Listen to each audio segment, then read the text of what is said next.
If you have a bank account, you need to watch this because banks like Chase are abruptly freezing accounts and closing them overnight. Investigation about one man's locked bank account. We received an overwhelming response on social media from people claiming they had the same issue. Now the I-team is digging into more cases of frozen Chase accounts. Can't pay my bills. My car insurance lapsed. I can't afford to buy any food. I have specialists that I have to see because I am in remission recently from cancer. Now, many customers are doing what they feel are normal banking activities. And these activities are actually getting their accounts flagged and even frozen and sometimes closed. And this recently happened to me. Now, if this has happened to you in the last couple of months, drop it in the comment section because in this video, I'm going to break down these 3 reasons why banks like Chase are flagging your account and freezing them. And you want to make sure that you're avoiding doing these 3 activities so you don't lose access to your money. Trying to make a bill payment on behalf of my grandma, and it said cannot be completed at this time. River North resident Arlie Renacito has a joint Chase account she's shared with her grandmother in the Philippines for 15 years. She says a branch manager told her the account was flagged with little explanation. We got a letter probably like 2 weeks after I noticed the account was frozen. She says there was no suspicious activity and for about 3 months, no access to the money her grandmother depended on. After the I-team reached out, Chase released the $44,000. Now, in this first case, this young lady was sending money to her grandmother in the Philippines. Even if they shared the account, the fact that money was being withdrawn in another country on a consistent basis will get you flagged, especially from money laundering. Recently, even under the Biden administration, there was a case with drug cartels in Mexico and Chinese gangs doing money laundering. And banks like TD Bank got a huge fine. So banks are real skittish about any activity like this because they don't want to get fined for money laundering activities and they never stepped in. So this will get you flagged immediately. Back in October, Lombard resident Jim Gibson told the I-team how Chase froze $42,000. Gibson said there was nothing suspicious going on with his account, although Chase said there was suspected fraud. He says the bank waited more than a month to refund his money until the I-team contacted Chase. Extremely stressful. In North Carolina, Gary Anderson also says Chase abruptly shut down his account for unusual activity. I couldn't log in because suspected fraud. And then they tell me that, unfortunately, they can't do business with me anymore. Anderson says he has no idea what could have been suspicious, and he was just making electronic deposits. You weren't taking large sums of money out? No. I hadn't even did a withdrawal on the account. He says he waited almost 2 weeks for $845 to be issued. Now, in the second case, they were moving money online, and this can get you flagged.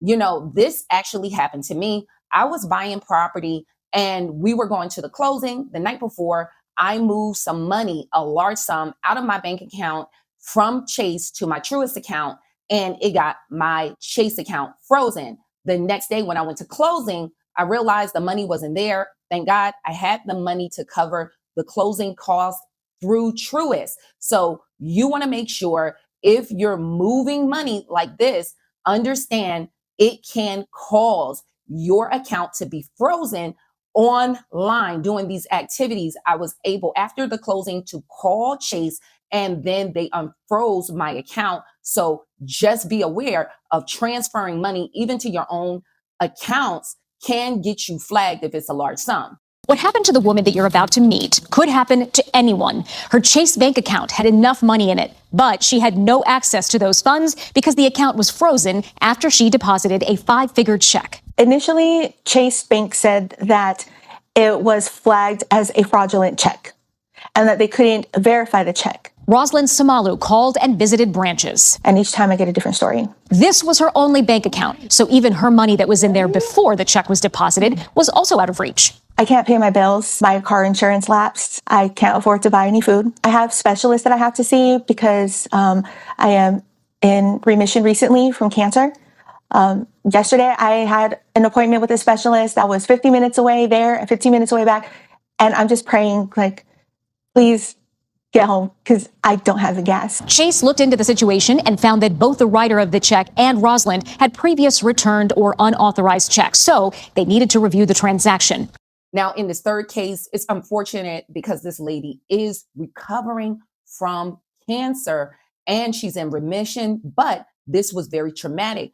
In her case, the company that she received the check from and herself previous had some return checks or some fraudulent activities on their accounts, which actually flagged the bank and that account because they wanted to prevent more fraud happening to both of the company that sent it and her. So one thing that you want to keep in mind, if you ever had fraudulent activity with my elite credit system, we use Smart Credit as our score provider, and they give you $1 million worth of fraud insurance for you and your household.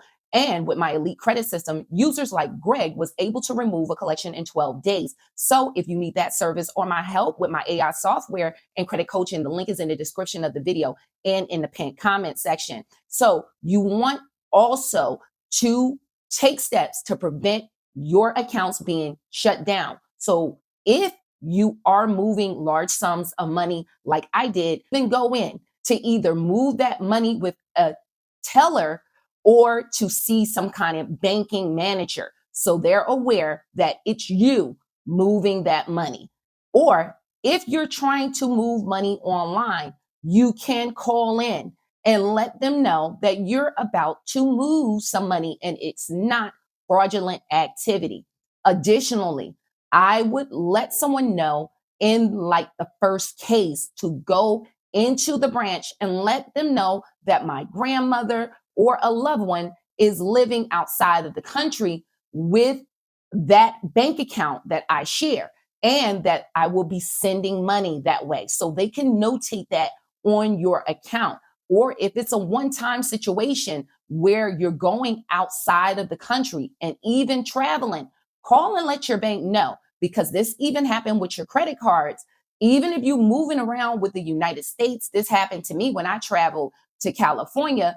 They actually stopped my debit card and my credit cards because they thought it was suspicious activity because I was using it outside my normal states of travel. So you want to even notify the bank in that situation, because there's nothing more frustrating than traveling and not having access to your money. It is a pain in the butt. And I was trying to put gas in the car and they flagged it. So let your bank know a prior before you're traveling. So these steps can actually help you not get your accounts flagged. And even more important, make sure you don't put all your money in one bank, because just like me in my situation, I had other funds in another bank account, which I can have access to. So you never want to put all your eggs in one basket. You might just run into a situation where that account actually get compromised, and you don't want thieves to be able to steal all your money. So spread your money out. So hopefully this information was helpful. If you have questions or comments, leave it in the comment section. More detailed questions for me, you can go to my website and all your questions go directly to my cell phone. I hope to see you guys in the next video. Stay tuned.